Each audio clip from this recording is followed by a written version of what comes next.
السلام عليكم ورحمة الله وبركاته، والصلاة والسلام على أشرف المرسلين سيدنا محمد وعلى آله وصحبه وسلم تسليما كثيرا يا رب العالمين.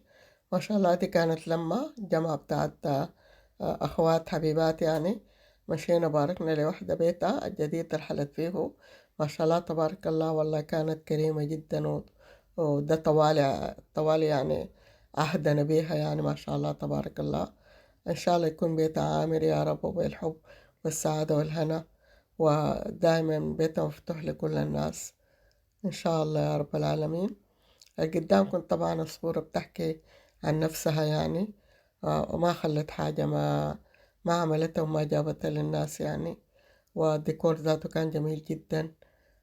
فكل الناس والله اتبسطت وغيرت وتونست مع بعض وعرفت أخبار بعض. وزي ما شايفين يعني الفطير والبسبوسة والقهوة والشاي، الفواكه،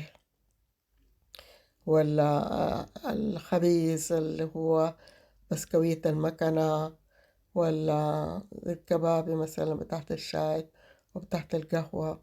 والديكور ما شاء الله جميل جدا، وكل شيء والله كان زي ما يقولوا غاية في الروعة والجمال. والله نتمنى لها كل السعادة والهناء في بيتها إن شاء الله. زي ما يقولوا تتهنى ببيتها ويكون عتبة خير ليهم يا رب العالمين. وإن شاء الله دائما زي ما شايفين الشيال برضو جميلة جدا، كعك وحلاوة وزي ما شايفين، والبسكويت بتاع المكنة. يعني ما شاء الله كل الشغل كان جميل جدا يعني.